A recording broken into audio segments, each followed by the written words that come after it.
అందరూ మీకు అప్పగిస్తూ యేసు నామములో తండ్రి నీ వాక్యం ద్వారా మమ్మల్ని బలపరిచి మా ఆత్మలు ఉజ్జీవింప చేయమని యేసు నామమున ప్రార్థిస్తున్నాను తండ్రి.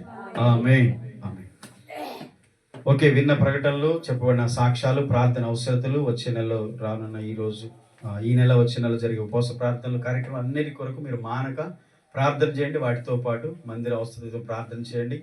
ఇవి చేస్తున్నప్పుడు నిశ్చయంగా దేవుడు మీ కుటుంబాల్లో, మీ వ్యక్తిగత ఆత్మీయ విషయాల్లో దేవుడు తప్పకుండా సహాయం చేస్తాడు. ఆమేన్.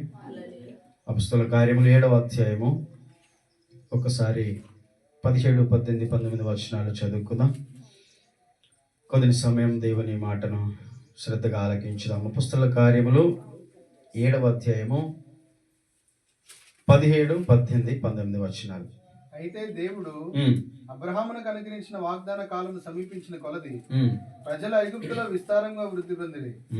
తుదకు యోసేపును ఎరుగని వేరొక రాజు ఐగుప్తు నేలను ఆరంభించును. ఇతడు మన వంశస్థుల ఎడల కపటముగా ప్రవర్తించి తమ శిష్యులు బ్రతకకుండా వారిని బయట పారవేయవలనని మన పితరులను బాధ పెట్టెను. చాలు. ఓకే, 20 వచనం నుండి మోషే యొక్క పుట్టుకను గురించి మనకు రాయబడిన విషయాలు చదువుతాం. ఈ 17, 18 వచనాల్లో మోషేకు ముందుగా జరిగినటువంటి కొన్ని సంఘటనలు, అంటే యోసేపు తర్వాత మోషేకు ముందు జరిగినటువంటి విషయాలు కొన్ని ఇక్కడ చెప్పబడ్డాయి. యోసేపు ముందుగా ఐగుప్తుకు పంపబడ్డాడు. తర్వాత తన సహోదరులు, తర్వాత తన తండ్రి అందరూ కూడా ఐగుప్తుకు చేరారు. మొత్తం 75 మంది. ఐగుప్తుకు వెళ్ళిన తర్వాత అంతా బాగుంది. ఐగుప్తులో వారికి ఒక ప్రత్యేకమైనటువంటి ప్రాంతం కూడా ఇవ్వబడింది. యోసేపు కుటుంబీకులు, యాకోబు యొక్క కుటుంబీకులు, ఇజ్రాయెల్ అందరూ కూడా బాగున్నారు. ఫరో, అప్పటి కాలంలో ఉన్నటువంటి ఫరో వారిని మంచిగా చూసుకుంటున్నాడు. అన్ని విషయాలు బాగానే ఉన్నాయి. అయితే మోషే పుట్టుకకు ముందు జరిగిన పరిస్థితులు ఈ 17, 18, 19 వచనాల్లో మనము నేర్చుకుంటాం. అయితే దేవుడు ఇజ్రాయెల్ ప్రజల్ని ఐగుప్తుకు వెళ్ళిన తర్వాత మరలా తీసుకొని రావడానికి ముందు కొన్ని పరిస్థితులు జరగాలి. ఆ పరిస్థితులే ఈ 3 వచనాల్లో ఉన్నాయి. కానీ ఆది కాండంలో చాలా అధ్యాయాలు ఉంటాయి. తర్వాత నిర్గమ కాండంలో దాని గురించిన వివరణ అంతా కూడా ఉంటుంది. మోషే పుట్టిన తర్వాత ఐగుప్తులో ఏం జరిగింది, దేవుడు ఎలా ఇజ్రాయెల్ మరలా విడిపించాడు, అబ్రహాంతో వాగ్దానం చేశాడు, నీ జనము ఐగుప్తు నీది కాని దేశానికి వెళ్తారు, 400 ఏండ్లు వారు బానిసలుగా ఉంటారు, తర్వాత నేను వారిని అక్కడి నుండి తోడుకొని వస్తానని చెప్పాడు. దేవుడు చెప్పిన ఏ మాట అయినా నిరర్థకం కాదు, అది ఖచ్చితంగా జరిగి తీరుతుంది. కాబట్టి దానికి ముందు కొన్ని పరిస్థితులు మాత్రం ప్రతికూలంగా మారుతాయి. అలాంటి ఇబ్బందులు ఎదుర్కోవాలి. ఒక ఆశీర్వాదం మనం పొందుకోవడానికి ముందు, ఆశీర్వాదానికి ముందు మనం ఎన్నో బాధలు అనుభవించాలి. ప్రతిది కూడా దేవుడు దీంతో లింకు పెట్టినాడు. అందుకని చాలా మందికి అర్థం కాదు. వాగ్దానాలు నెరవేరడానికి కొన్ని శ్రమల గుండా వెళ్తాం, దేవుని ఆశీర్వాదాలు పొందుకోవడానికి కొన్ని కష్టాల గుండా వెళ్తాం. ఆ ప్రతికూల పరిస్థితులే మనల్ని అనుకూలమైన స్థితిలోనికి లేదా దేవుని చిత్తం ఉద్దేశంలోనికి మనల్ని నడిపిస్తాయి. కాబట్టి విశ్వాసంలో మనం కలవరపడొద్దు అన్న విషయం మనం నేర్చుకోవాలి. ఇక విమోచనానికి ముందు దేవుడు చేసినటువంటి సిద్ధపాటుగా మనం గుర్తించాలన్నమాట. స్టెఫను ఇజ్రాయెల్కి చెప్తున్నాడు, ఇదిగో దేవుడు అబ్రహామునకు అనుగ్రహించిన వాగ్దాన కాలం సమీపించిన కొలది ప్రజలు ఐగుప్తులో విస్తారముగా వృద్ధి పొందిరి. ఇక దేవుడు చెప్పిన వాగ్దానం నెరవేరడానికి ముందు ఇజ్రాయిల్ ఐగుప్తులో విస్తారంగా అభివృద్ధి పొందుతున్నారు. అంటే సంతాన అభివృద్ధి ఎక్కువవుతుంది. 75 మంది వెళ్ళారు, కానీ వేలల్లో పెరుగుతూనే ఉన్నారు. సంతాన వృద్ధి కలగజేస్తున్నాడు. ఇక ఐగుప్తుల కంటే ఇజ్రాయెల్ సంఖ్య పెరగడం చూసి ఇక ఐగుప్తులు ఓర్వలేని పరిస్థితి వచ్చింది. దేవుడు ఖచ్చితంగా ఆ కార్యాన్ని చేస్తూ వచ్చాడు. వాగ్దానం నెరవేరే సమయానికి దేవుడు తన ప్రజలను విస్తరింప చేస్తాడు అన్న విషయం ఈ వచనం ద్వారా మనం నేర్చుకోవచ్చు. విస్తరింప చేయడం అంటే 2 ఉంటాయి. ఒకవైపు సమస్యలు కూడా ఉంటాయి, రెండో వైపు మనకు అన్ని రకాలుగా మంచిగా ఉంటుంది, కానీ ఇంకొక వైపు ఇబ్బందులు కూడా ఉంటాయి. అది మనం అర్థం చేసుకోవాలి. అంటే 2 కలిసి వస్తాయి, మనం బ్యాలెన్స్ చేసుకోవాలి. అంత సుఖమే, అంత ఆశీర్వాదమే, అంత బాగే మనం చూస్తాం, కానీ ఒకవైపు వచ్చే ప్రతికూల పరిస్థితులు, ఇబ్బందులు, సమస్యలు, అనారోగ్యతలు, కొన్నిసార్లు నష్టాలు, ఇవి మనం చూసి కృంగిపోవద్దు. దేవుడు వాటన్నిటిని కలిపే ఇస్తాడు. ఎందుకనంటే దేవుని చిత్తం నెరవేరడానికి ఇవన్నీ కలిసే వస్తాయి. రోమా 8:28 సమస్తం సమకూడి మేలు కలుగటకే జరిగిస్తాడు దేవుడు అన్న విషయాన్ని మనం చాలాసార్లు నేర్చుకుంటూ వచ్చాం. దేవుడు అబ్రహాముకి ఇచ్చిన వాగ్దానం నెరవేరబోయే సమయానికి ఇశ్రాయేలు విస్తరించి బలమైన జనం అయ్యారు. ఈ విషయాన్ని మనం ఈ వచనం నుంచి నేర్చుకున్నాం. తర్వాత దేవుడు మన జీవితంలో పని చేసే ముందు మనల్ని సిద్ధం చేస్తాడు, అయితే వృద్ధి చేస్తాడు. రెండవది ఇంతకుముందు చెప్పానుగా, పరీక్షల ద్వారా మనల్ని తీసుకెళ్తాడు. ఆదికాండం 15వ అధ్యాయంలో 13, 14 వచనాల్లో ఉంటుంది అనమాట. దేవుడు అబ్రహాంతో చెప్పిన మాట అదే, ఇంతకుముందు చెప్పానుగా, ఆదికాండంలో చెప్పిన మాట అదే. యోసేపు అదే ఇక్కడ స్టెఫను వారికి గుర్తు చేస్తున్నాడు. ఐగుప్తుకు ఇజ్రాయెల్ వెళ్ళిన తర్వాత అంతా బాగానే ఉంది, మంచిగా ఉంది. కానీ సడన్ గా ఒక్కోసారి పరిస్థితులు మారిపోయాయి. ఎలా మారిపోయాయి అనేది అదే వచనంలో కింది మాటలో ఉంది. వాగ్దాన కాలం సమీపిస్తున్నప్పుడు, ఇక దేవుడు తన ప్రజల్ని విడిపించబోయే ముందు, తన ప్రజల్ని దేవుడు వాగ్దాన దేశంలోనికి నడిపించబోవడానికి ముందుగా ఇక పరిస్థితులన్నీ తల్లకిందులైపోయాయి.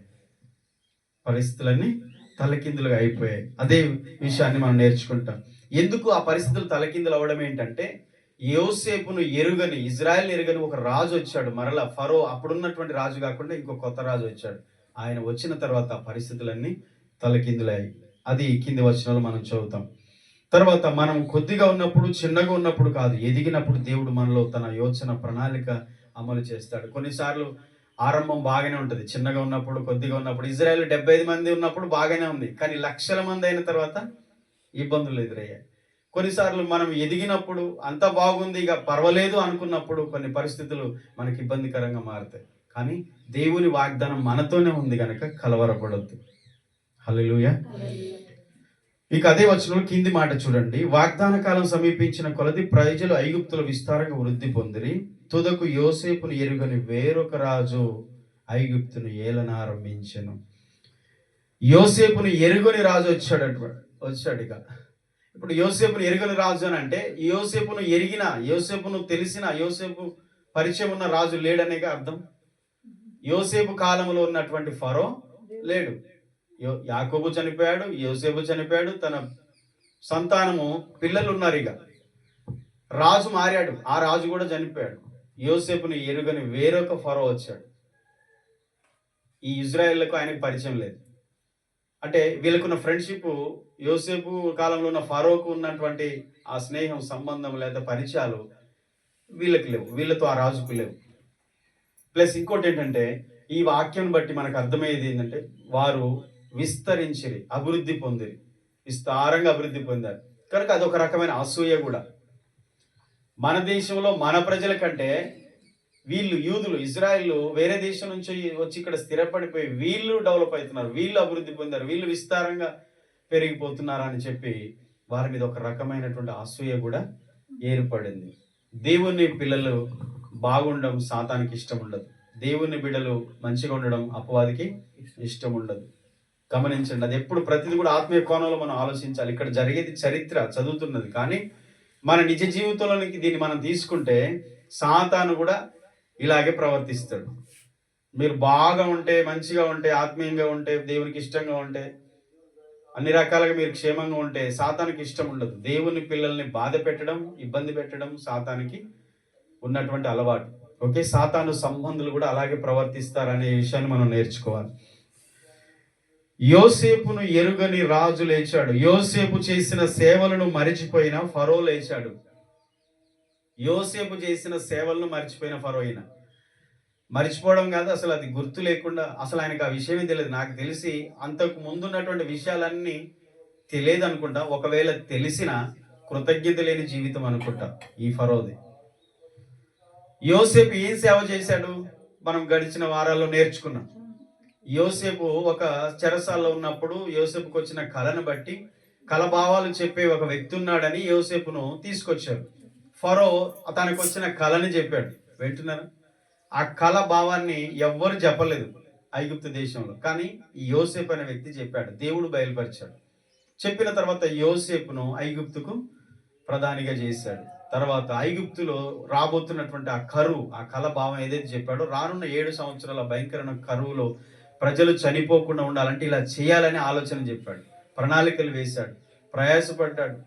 ఫరో పేరుకే ఫరో రాజు, కానీ ఐగుప్తును అంతటినీ పరిపాలించేది యోసేపే. యోసేపు ఐగుప్తుకి ఎంత మేలు చేశాడు.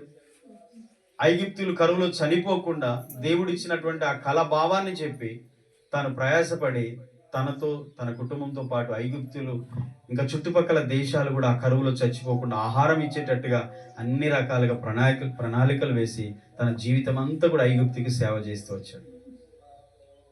ఒక విధంగా చెప్పాలంటే ఐగుప్తీయులకు యోసేపు సేవలు చేశాడు. ఐగుప్తీయులు, ఫరో, ఐగుప్తు ప్రజలందరూ యోసేపుకు రుణపడి ఉంటారు. యోసేపు చేసిన మేలులు లేకపోతే సేవలు మరిచిపోయాడు. అలా మర్చిపోయే వాళ్ళు ఎంతోమంది ఉంటారు. కాబట్టి మన జీవితాలు కూడా అన్వయించుకుంటే ఇలాంటి పరిస్థితులు కూడా మనకు వస్తాయి. కొన్నిసార్లు మనల్ని అలాగే యోసేపును మరిచిపోయిన ఫరో లాగా కొంతమంది ట్రీట్ చేస్తారు. అలాంటి ఫరోలు కూడా ఉంటారు, అలాంటి వ్యక్తులు ఉంటారు అన్న విషయాన్ని మనం నేర్చుకోవాలి. అనుకూల పరిస్థితులు అకస్మాత్తుగా ప్రతికూలమైపోయాయి. ఇజ్రాయెల్ అంతా బాగుంది అనుకుంటున్నారు, కానీ సడన్ గా వారి పరిస్థితులు తలకిందులైపోయాయి. యోసేపును, ఇజ్రాయేలును ఎరగని ఒక రాజు వచ్చాడు, వారికి విరోధంగా పరిపాలన స్టార్ట్ చేశాడు. కేవలం ఇజ్రాయెలే టార్గెట్ గా వాళ్ళని బాధ పెట్టడం, వాళ్ళని ఇబ్బంది పెట్టడం, వాళ్ళని హింసించడమే ఆ ఫరో చేసే పని. ఇంకా అక్కడ మనం చరిత్ర చదివితే అర్థమవుతుంది. వాళ్ళకి ఇటుకలు చేయించేవారు, మట్టి తీసుకో ఇటుకలు చేయించేవారు, మట్టి ఇచ్చేవారు, గడ్డి ఇచ్చేవారు, దానికి సంబంధించి మెటీరియల్. కానీ రాను ఏమైందంటే మట్టి ఇవ్వరు, గడ్డి ఇవ్వరు, దానికి ఇటుకకి సంబంధించిన మెటీరియల్ ఏది ఇవ్వరు, వాళ్ళే తెచ్చుకొని చేయాలి. అంత కఠినంగా ఇజ్రాయెల్ ప్రజలను బాధ పెట్టే ఫరో వచ్చాడు. అలాంటి పరిస్థితులు కూడా వస్తాయి. వచ్చినప్పుడు మనం అర్థం చేసుకోవాలి, వాగ్దాన కాలం సమీపించింది అని. ఆ రోజు ఇజ్రాయెల్కి ఆ కష్టాలు, బాధలు ఇంకా తీవ్రత ఎక్కువ అవుతున్నాయంటే త్వరలో విమోచకుడు రాబోతున్నాడు, త్వరలో వారిని విడిపించేవాడు రాబోతున్నాడు, దేవుడు వారిని ఇక జ్ఞాపకం చేసుకుంటున్నాడు అనే విషయాన్ని అర్థం చేసుకోవాలి. కానీ నా కష్టాలు ఎక్కువైనాయి, నా బాధలు ఎక్కువైనాయి అని చెప్పేసి కృంగిపోయి దేవుణ్ణి దూషించకూడదు. దేవుడు మనల్ని విడిపించి, దేవుడు మనల్ని ఆశీర్వదించే సమయం అది. ఆ సమయంలోనే మనము దేవునికి నమ్మకంగా ఉండాలి. తర్వాత ప్రతికూల పరిస్థితులు దేవుని కొత్త దశను మనల్ని సిద్ధం చేస్తాయనే ఆలోచన మనం కలిగి ఉండాలి. అదే సూచన, ఇజ్రాయేళ్లకు సూచన అదే. స్టెఫను చెప్తున్నటువంటి ఈ మాటలో దాని అర్థం అదే. యోసేపును ఎరుగని వేరొక రాజు ఏలన ఆరంభించను అంటే ఇక వారికి ఇబ్బందులు స్టార్ట్ అయ్యాయి. అయితే దేవుడు మాత్రం వారిని విడిపించబోతున్నాడు. దేవుడు వారిని విడిపించడానికి ఉద్దేశం కలిగి ఉన్నాడు కనుక అలాంటి పరిస్థితులు గుండా వారిని తీసుకొని వెళ్తున్నాడు. ఆమేన్. మన జీవితంలో కూడా దాన్ని అలాగే అర్థం చేసుకోవాలి, అపార్థం చేసుకోవద్దు దేవుణ్ణి ఎప్పుడు కూడా. అర్థమవుతుందా? ఒక్కసారే దేవుడు నా జీవితంలో ఇలాగ అనుమతించాడు. యోబు ఒక్కసారి ఆలోచిస్తే యోబు జీవితం చూడండి, ఒకేసారి తన పరిస్థితులన్నీ తలకిందులైపోయాయి. తన కుటుంబం అంతా, తన పిల్లలు, తన భార్య కూడా తనకు వ్యతిరేకంగా, మరి తన ఆరోగ్యం, అన్ని పరిస్థితుల్లో యోబు మాత్రం దేవుని మంచితనాన్ని ఎరిగినవాడు కనుక దేవుని దూషించలేదు, దేవుని స్తుతించాడు. అలాంటి పరిస్థితుల ద్వారా దేవుడు మహిమ పొందుతాడు, తిరిగి మరలా మనకి రెట్టింపు ఆశీర్వాదాన్ని ఇస్తాడు. అది మన విశ్వాసంతో నమ్మి ప్రార్థించాలి. మన కుటుంబాల్లో వ్యక్తిగతంగా ప్రతి ఒక్కరి పరిస్థితుల్లో ఇలాగ మారిపోతున్నప్పుడు ఏం చేయాలి? దేవుణ్ణి దూషించాలా? దేవుణ్ణి స్తుతించాలి. ఆమేన్. 18వ వచనం చూడండి. ఇతడు మన వంశస్థుల ఎడల కపటముగా ప్రవర్తించి, ప్రవర్తన ఫస్ట్ది ఏంటంటే కపటత్వం. కపటముగా అతడు ప్రవర్తించాడట. యోసేపును ఎరుగని వేరొక ఫరో వచ్చాడు. అతడు ఇశ్రాయేలీయుల ఎడల, దేవుని బిడ్డల ఎడల ఎలా ప్రవర్తించాడు? కపటముగా ప్రవర్తించాడు. ఈ కపటముగా ప్రవర్తించుట అంటే చాతుర్యముతో మోసం చేయడం, అంటే డైరెక్ట్ గా వారితో యుద్ధం చేయకుండా వారిని నాశనం చేసే ఒక మాస్టర్ ప్లాన్. దాన్ని ఏమంటారంటే ఇంగ్లీష్ లో ట్రిక్కింగ్ బై విజ్డమ్ అంటారు. దాని అర్థం ఏంటంటే ట్రిక్కింగ్ బై విజ్డమ్. కపటముగా ప్రవర్తించడం అంటే చాతుర్యముతో, తెలివితో, జ్ఞానముతో, యుక్తితో ప్రజలని మోసం చేయడం, వాళ్ళని అణిచే ప్రయత్నం చేయడం. డైరెక్ట్ గా అటాక్ చేయకుండా పైకి బాగానే మాట్లాడుతూ ఉంటాడు, పైకి ప్రైజ్లాడు, పైకి వందనాలు, పైకి హాయ్, పైకి బాగున్నారా, అంత పైకి బాగానే ఉంటది. కానీ సాతాను యొక్క కుట్ర ఎలాగుంటది అంటే లోపల మాత్రం వాళ్ళని నాశనం చేయాలి, అణిచివేయాలి, వాళ్ళని అంతం చేయాలి అన్నటువంటి మోసయుక్తమైనటువంటి చాతుర్యముతో, జ్ఞానంతో, యుక్తితో ఇజ్రాయెల్ ప్రజల్ని బాధ పెడుతున్నాడు అన్న విషయాన్ని మనం నేర్చుకోవాలి. ఫరో యుద్ధం చేయలేదు కానీ బుద్ధితో, యుక్తితో, చాతుర్యంతో బానిసత్వాన్ని పెట్టాడు. అలా పెట్టి ఇజ్రాయెల్ నాశనం చేయాలని చూశాడు. వాళ్ళని డైరెక్ట్ మా దేశం నుంచి వెళ్ళిపోండి, ఐగుప్తు నుంచి పోండి అని చెప్పలేదు. వాళ్ళని డైరెక్ట్గా వాళ్ళని తిట్టలేదు, యుద్ధం చేయలేదు, వాళ్ళని కొట్టలేదు. పైకి మాత్రం ఏ హాని చేయనట్టుగా మంచిగా ప్రేమిస్తున్నట్టుగా ఉన్నాడు. కానీ వారిని నాశనం చేయడానికి యుక్తితో ఏం చేశాడంటే వారిని బానిసత్వం పెట్టి వెట్టి చాకిరి చేయించడం మొదలుపెట్టారు దేవుని బిడ్డలు. ఇంతకుముందు చెప్పానుగా, మట్టి తెచ్చుకోవాలి, వాళ్ళే కోయకాలు తెచ్చుకోవాలి, వాళ్ళే దానికి కావాల్సిన తెచ్చుకొని వాళ్ళే ఇటుకలు చేసి ఇవ్వాలి, మళ్ళీ వాళ్ళే పని చేయాలి, పిరమిడ్లు కట్టాలి. ఈజిప్ట్లో అప్పుడు ఫరో వాళ్ళని బాధ పెట్టినటువంటి బాధలు మామూలు కాదు. బైబిల్లో అన్ని విషయాలు రాయబడలేదు, కానీ చరిత్ర చూస్తే మనకు చాలా విషయాలు తెలుస్తాయి. కానీ వారి బాధ, వారికి సరైన ఆహారం కూడా ఇవ్వట్లేదు, కానీ వెట్టి చాకిరి చేపిస్తున్నాడు. అలా వెట్టి చాకిరి బానిసత్వం పెట్టడం వలన మెల్లగా చనిపోతారు. స్లో పాయిజన్ అది. ఒకేసారి వాళ్ళని ఆయుధాలతో యుద్ధం చేసి చంపకుండా మెల్లగా చచ్చిపెట్టాడు చేస్తున్నాడు. అంటే తెలియకుండానే సాతాను యొక్క కుయుక్తి జరుగుతుంది. మనకి ఇది ఎక్కడ అర్థమవుతుంది? ఏదైనా తోటలో ఆదాము అవ్వలను కూడా సాతాను అలాగే చేశాడు. ఫరో అదే చేశాడు. అది అపవాది చేసే పని అలాగే ఉంటుంది. ఇది మంచిది, ఇది నీ కనులకు రమ్యమైనది, ఇది చూడు అని చెప్తాడు. దేవుడు చెప్పాడు, మీకు అబద్ధం చెప్పాడు, తినొద్దని చెప్పాడు, మీరు తింటే గొప్ప వాళ్ళు అవుతారు. కానీ అసలు అర్థం ఏంటి? తింటే మీరు నాశనం అవుతారు. అది చెప్పకుండా మీరు తింటే గొప్ప వాళ్ళు అవుతారు. ఎంత తేడా ఉంది? సులువుగా మోసం చేయడం అంటే అదే ప్రజలను. ఈరోజు సమాజంలో మనం చూస్తున్నాం, అనేక పరిస్థితులలో మనం ఇదే పరిస్థితి చూస్తున్నాం. పైకి అంతా బాగుంటుంది, చాలా బాగుంది అన్నట్టు అనిపిస్తుంది, కానీ మన ఆత్మలను నాశనం చేసే పరిస్థితులు ఎన్నో ఉన్నాయి లోకంలో. పాపము కూడా అంతే. చాలా తీపిగా ఉంటుంది, చాలా స్వీట్గా ఉంటుంది, ఎంజాయ్గా ఉంటుంది. పాపం చేస్తున్నప్పుడు ఆనందంగా ఉంటుంది, కానీ దాని అంతం ఏంటో తెలుసా? నిత్య నాశనం. నిత్య నాశనానికి నడిపిస్తుంది. తెలియకుండానే ప్రజల్ని నాశనం చేయడానికి అపవాది వేస్తున్నటువంటి ఎరలివి. మొదట బానిసత్వం పెట్టాడు, రెండవది ఆజ్ఞలతో పసిపిల్లలను చంపివేయడం కూడా స్టార్ట్ చేశాడట ఫరో. ఇజ్రాయెల్కి బానిసత్వం పెట్టాడు. ఇక వారు మెల్లగా బానిసత్వంలో ఆహారం లేక ఎట్టి చాకిరి చేసి బానిసల గుండి కృషించి సంవత్సరంలో చచ్చేటోడు కనీసం ఒక 10 సంవత్సరాలు కానీ చచ్చిపోతాడు. యుద్ధం చేయొద్దు, డైరెక్ట్ వాళ్ళని చంపొద్దు, కానీ మెల్లగా చంపాలి. రెండవ థాట్ ఏమొచ్చింది తెలుసా ఫరోకి? పసిపిల్లల్ని పుట్టగానే మగపిల్లల్ని చంపేయడం. ఆడపిల్లల్ని ఉంచాలి, మగపిల్లల్ని చంపేయాలి. ఆడపిల్లలు ఉంచితే వాళ్ళకి సంతాన వృద్ధి, వంశాభివృద్ధి ఉండదు. ఎందుకంటే అవసరమైతే ఐగుప్తుల్ని చేసుకుంటారు, ఐగుప్తులకే పిల్లల్ని అంటారు, వాళ్ళ సంతాన అభివృద్ధి అవుతుంది. కుయుక్తి చూసారా? మగపిల్లల్ని ఉండనిస్తే మగపిల్లలు వారసులు అవుతారు, వాళ్ళు మళ్ళీ ఒక ఇంటి వాళ్ళు అవుతారు. ఆడ ఇజ్రాయెల్ ఇంకా డెవలప్ అవుతారు, ఇంకా ఎదుగుతారు. కాబట్టి ఏం చేయాలి? మగపిల్లల్ని చంపేయాలి. ఐగుప్తు మంత్రసానులకు ఆజ్ఞ ఇచ్చాడు, ఇజ్రాయెల్ స్త్రీలు ఎవరు కనినా అంటే ప్రెగ్నెన్సీ వాళ్ళు డెలివరీ అయితే పిల్లల్ని కంటే మగపిల్ల అయితే మాత్రం పిల్లవాడైతే పుట్టగానే చంపేయండి మంత్రసానులకు చెప్పాడు. ఇది ఎవరికి తెలియదు, ఆజ్ఞ జారీ చేశాడు. బయటికి తెలియకుండానే సీక్రెట్గా ఈ పని చేస్తున్నాడు. కానీ దేవుడు ఐగుప్తుల మంత్రసానుల మనసును కూడా మార్చాడు. హెబ్రీ స్త్రీలకు చురుకుదనం ఇచ్చాడు. మంత్రసాని వచ్చేలోపే మగపిల్లలు గణేస్తున్నారు, మంత్రసానులు వచ్చేలోపే డెలివరీ అయిపోతున్నారు, మగపిల్లలు కంటున్నారు. దేవుడు తోడుగా ఉంటే ఏ శత్రువు కూడా ఆపలేడు. దేవుడు తోడుగా ఉంటే ఏ వ్యక్తి కూడా ఆపలేడు. అది గుర్తు పెట్టుకోవాలి. ఐగుప్తు ఫరో యొక్క ప్లాన్లు కూడా పని చేయలేదు, కానీ మొత్తానికైతే ఆజ్ఞ పెట్టాడు. కుయుక్తిగా బానిసత్వము, రెండవది ఆజ్ఞలతో పసిపిల్లలను చంపడం. కుయుక్తిగా అతడు ఆలోచన చేయడం స్టార్ట్ చేశాడు. దాన్నే కపట మనసు అంటారు. కపటత్వం అంటే లోపల ఒకటి ఉంచుకొని పైకి ఒకటి మాట్లాడడం. ఓకేనా? జాగ్రత్తగా అది రాకుండా చూసుకోండి. కపటపు ఆరాధన, కపటపు పాటలు, కపటపు ప్రార్థనలు, కపటపు పరిచర్య, కపటపు సేవ. సేవకులు కూడా కపట సేవకులు, సేవ చేస్తుంటారు కానీ కపటత్వం అంతా. మనుషుల ముఖస్థుతి, మనుషుల ముందు తన గొప్పలు చెప్పుకోవడం. ఆ కపట మనసు దేవునికి అసహ్యమైనది. ఆత్మలో కపటం లేనివాడు ధన్యుడని చెప్తుంది వాక్యం. ఆమేన్. కపటం ఉండొద్దు, ఆత్మలో యథార్థంగా ఉండాలట. కపటము శత్రువు యొక్క మొదటి ఆయుధం. అపవాది ఆదాము దగ్గరికి అవ్వ దగ్గరికి అలాగే వచ్చి కపట మనసుతో ప్రవర్తించాడు. ఎలా మాట్లాడాడు? యథార్థంగా మాట్లాడా? కపటంతో మాట్లాడా? సాతాను సర్పం రూపంలో వచ్చి అవతో కపటంతో, అంటే లోపల ఒకటి పెట్టుకున్నాడు, బయటకు ఒకటి మాట్లాడుతున్నాడు. అంటే లోపల సాతాను వాస్తవాన్ని దాచిపెట్టి అబద్ధాన్ని చెప్తున్నాడు. అబద్ధమే నిజమన్నట్టు చెప్పాడు. అవునా కదా? ఇదిగో మీరు తినండి, తింటే గొప్ప వాళ్ళు అవుతారు. దేవుడు అలా చెప్పాడా? కానీ అపవాది ఏం చెప్తున్నాడు? అబద్ధం చెప్తున్నాడు. దాన్ని కపట మనసుతో మోసం చేయడం. మరి అలాంటి మోసాలు లోకంలో చాలా ఉంటాయి. దేవుని బిడ్డలు జాగ్రత్తగా ఉండాలి.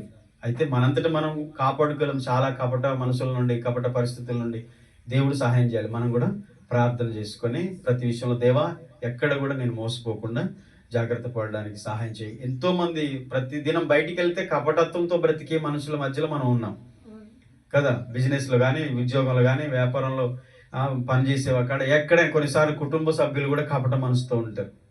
ఇంట్లో వాళ్ళు కూడా కపటత్వంతో ఉంటారు. అలా ఉన్న పరిస్థితుల్లో దేవుడు మనకు జ్ఞానమును, తెలివిని, వివేకమును ఇచ్చినట్లు మనం ఏం చేయాలి? ప్రార్థన చేసుకోవాలి. ఓకే, ఆది కాండములో ఈ విషయాలు 3వ అధ్యాయం 1వ వచనం ఉంటుంది. పాము చాతుర్యము యుక్తి గలది కనుక సాతాను వారిని మోసం చేశాడు. శత్రువు యొక్క లక్ష్యము పసివారిని నాశనం చేయడం, కొత్త విశ్వాసాలను బలహీనపరచడం అని అర్థం. ఇప్పుడు పసిపిల్లల్ని చంపేయమని ఫరో ఆజ్ఞ ఇచ్చాడు కదా. దాని అర్థం ఏంటంటే దేవుని సంఘము కూడా ఎవరైతే లోకం నుంచి ప్రభువును నమ్ముకొని సంఘంలో చేర్చబడతారో, దేవుని బిడ్డలు, సంఘంలో ఉన్న విశ్వాసులు అందరూ కూడా ఆయన పిల్లలం. మనం కొన్నిసార్లు కొత్త వాళ్ళు ఇంకా పసిపిల్లలు అనుకోవాలి, కొత్తగా వచ్చేవాళ్ళు. వీళ్ళందరినీ, దేవుని పిల్లల్ని కూడా అపవాది ఎలా నాశనం చేస్తాడో, ఆ రోజు ఫరో ఎలాగైతే ఆజ్ఞలు పెట్టి నాశనం చేశాడో, దేవుని పిల్లల్ని కూడా కొన్నిటిని చూపించి సాతాను అలాగ నాశనంలోనికి నడిపిస్తాడు. అయితే సాతాను కపటంతోనే ప్రవర్తిస్తాడు. ఏం కాదులే తిను, ఏం కాదులే తాగు, ఏం కాదులే వెళ్ళు, ఏం కాదులే అని కొన్ని చూపిస్తాడు అనమాట. ఇంకో వాళ్ళు కూడా ఇలా ఉన్నారు, వీళ్ళు అలా ఉన్నారు, ఏం కాదు ఉండొచ్చు, ఏ పాపమైనా చేయొచ్చు, ప్రార్థన చేసుకోవచ్చు, ఎన్ని పాపాలైనా చేయొచ్చు, ఏం కాదు, యేసయ్య నన్ను క్షమించమంటే క్షమిస్తాడు. అంటే ఎంత కపట బోధ అది. అర్థమైందా? పాపాన్ని కప్పిపుచ్చే బోధ కపటపు బోధలు. అవే ప్రజలకు ఇష్టం. కానీ దేవుని దృష్టికి అది ఎంత హేయం కదా. మనుషులను, వాళ్ళలో ఉన్న బలహీనతలను కొన్నిసార్లు వాళ్ళది ఉన్నట్టు చెప్పకుండా వాళ్ళని మసిపూసి మారేడికాయలు అమ్మారనే మోటు సామెతలు ఉంటాయి కదా కొన్ని. మ్యాన్ఫ్లేట్ చేయడము, కొద్ది వ్యాపారాన్ని కూడా అలాగే చూపిస్తారనమాట. ఆకులు చూపించి ఏమంటారు, ఫలాలు చెట్టు ఆకులు చూసి కాయలు అమ్ముకోవడమా ఏదో చెప్తుంటారు. అంటే ఇవన్నీ కూడా దానికి దగ్గర సంబంధించిన విషయాలే. మరి చాలా మంది అలాగే మోసం చేస్తుంటారు. అలాంటి మోసపు మాటలకు పడిపోకుండా మనం కాపాడబడాలి. మరి ఫరో చేసినటువంటి పని, అపవాది ఆ రోజు ఆదాము అవ్వలను చేసిన పని చేస్తున్నాడు, కపటత్వం. కపటముతో ప్రవర్తించి దేవుడు శత్రువు యొక్క కపటత్వాన్ని తలకిందులు చేస్తాడు. దేవునికి అన్నీ తెలుసు. ఆమేన్.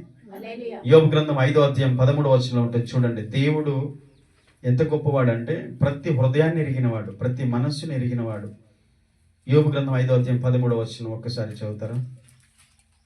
జ్ఞానులను వారి కృత్రిమంలోనే ఆయన పట్టుకొను కపటుల ఆలోచనను తలక్రిందుల చేయును. ఆమేన్. ఎంత జ్ఞానం ఉన్నా, ఎంత తెలివి ఉన్నా, ఎంత చాతుర్యం ఉన్నా, మనుషులు చేసే ఆ కపటపు లేకపోతే ఆ చాతుర్యంతో, జ్ఞానయుక్తంగా లేకపోతే యుక్తితో చేసే ప్రతిదీ కూడా దేవునికి తెలుసంట. అందుకనే దేవుడు జ్ఞానులను వారి కృత్రిమములలోనే ఆయన పట్టుకొను, కపటుల ఆలోచనను తలకిందులు చేయను. దేవుని బిడ్డలకు వ్యతిరేకంగా కపటముగా ప్రవర్తిస్తున్న ఫరో ఆలోచనలకు దేవుడు కొత్త ఆలోచన స్టార్ట్ చేశాడు. సాతాను ఎత్తు వేస్తే దేవుడు ఇంకా పై ఎత్తు వేస్తాడు. దేవుని బిడ్డలకు ఈ విషయాలు అర్థం కావాలి. అది అర్థం చేసుకుంటే మనం దేవుని యొక్క గొప్పతనాన్ని ఇంకా మనం తెలుసుకోగలుగుతాం. ఫరో ఇజ్రాయెల్ని అంతం చేయడానికి బానిసత్వం పెట్టాడు. రెండవది ఆజ్ఞ పెట్టి పుట్టిన పిల్లలు, మగపిల్లల్ని, పసిపిల్లల్ని చంపేయడం ఆజ్ఞ పెట్టాడు. ఇవి ఫరో ఆలోచన. కపటముగా ఆలోచిస్తున్నాడు ఫరో. కానీ పైనున్న దేవుడికి తన బిడ్డల విషయంలో శత్రువు ఎలాగ ప్రవర్తిస్తూ ఆలోచిస్తున్నాడు తెలియదా? తెలియదా? తెలుసు. అందుకని ఆయన కపటుల ఆలోచనలను ఏం చేస్తాడు? తలకిందులు చేస్తాడు. అదే జరిగింది. ఏ ఫరో అయితే ఇజ్రాయెళ్లకు కపటముగా విరోధంగా ఆలోచన చేస్తున్నాడో ఆ ఆలోచనలు దేవుడు తలకిందులు చేశాడు. ఫరో కుట్ర ఫలించలేదు. ఎందుకు తెలుసా? అదే ఇంట్లో దేవుడు మోషేను పెంచాడు. హల్లెలూయా. ఇక చరిత్ర కొంచెం ధ్యానించాలి, సమయం లేదు. కానీ మోషే ఆ కాలంలోనే పుట్టాడు. అహరోను, మిరియాము పుట్టారు, కానీ మోషే అదే సమయంలో పుట్టాడు. కానీ ఆ టైంలో మగపిల్లల్ని చంపుతున్నప్పుడు మోషే తప్పించబడ్డాడు. అయితే మోషే ఎలాగ మగపిల్లగాడు దొరికితే చంపేస్తారని తల్లి ఏం చేసిందంటే ఒక జమ్ము పెట్టెలో పెట్టి ఒక నదిలో విడిచిపెట్టింది. ఫరో కుమార్తె స్నానానికి వెళ్ళినప్పుడు రాజకుమార్తెలు ఆ పెట్టె దొరికింది.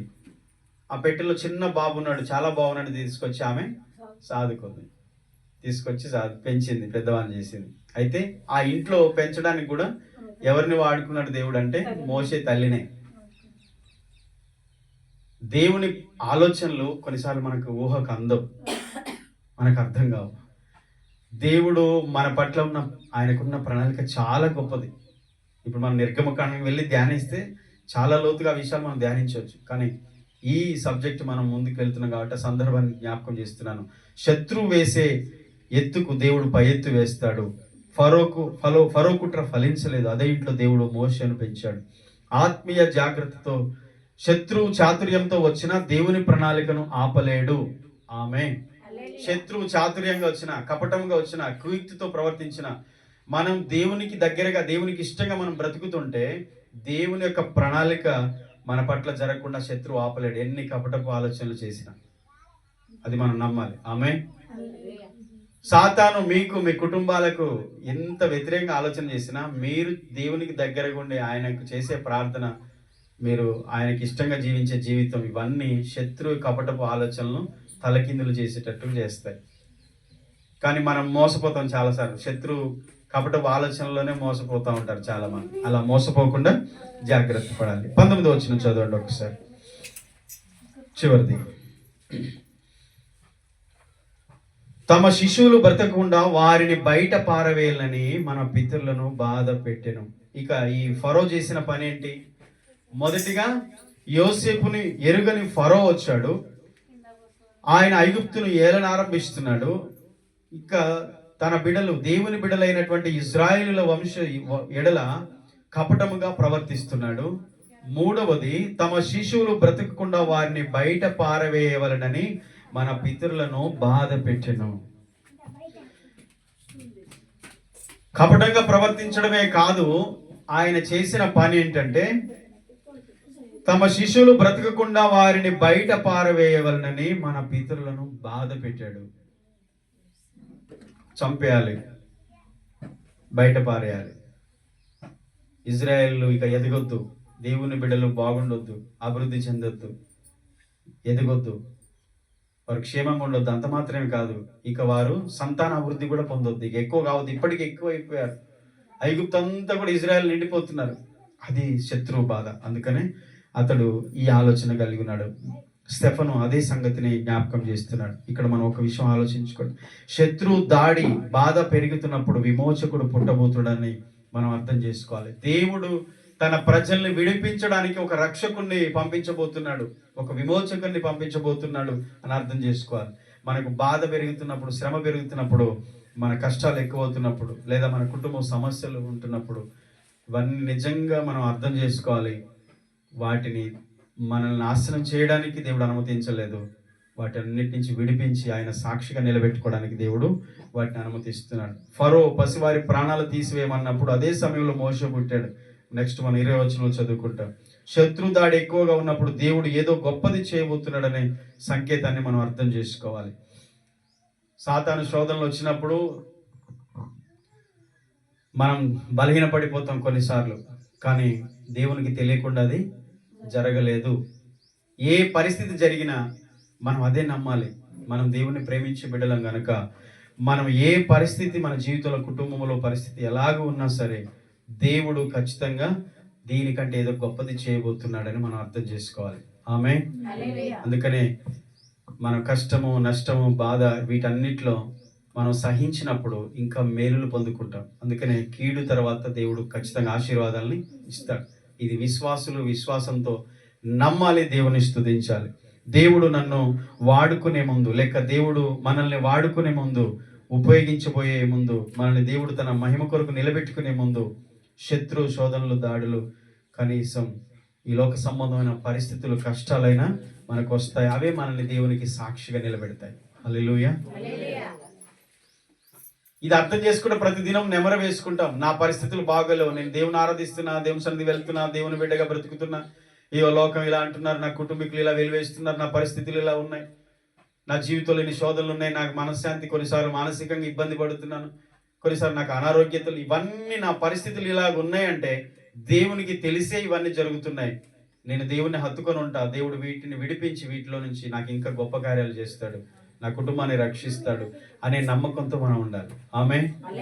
అంతే తప్ప మనం విశ్వాసాన్ని కోల్పోయి అవిశ్వాసంగా అసలే మాట్లాడొద్దు. దేవుడు గొప్ప కార్యాలు చేయడానికి ముందు ఖచ్చితంగా పరిస్థితులు అన్ని ఇలాగే ఉంటాయి అని ఇజ్రాయేలుకు ఐగుప్తులు వారికి ఉన్న పరిస్థితులు మనకు నేర్పిస్తున్నాయి. దేవుడు మనల్ని సాక్షిగా నిలబెడతాడు. ఆమేన్. చివరిగా దేవుడు కపటాన్ని మేలుగా మార్చి విమోచన దారిని మార్గాన్ని తెరుస్తాడట. శత్రు ఫరో ఇజ్రాయేలుకు కపటంగా ప్రవర్తించి బానిసత్వం పెట్టి పసిపిల్లలను చంపి బయట పారవేయమని చెప్పి ఇవన్నీ ఐగుప్తులో ఇజ్రాయేలుకు వ్యతిరేకంగా ప్రవర్తిస్తున్నప్పుడు, పరిస్థితులు ప్రతికూలంగా మారుతున్నప్పుడు ఆ కపటాన్ని దేవుడు మేలుగా మార్చాడు. ఆమేన్.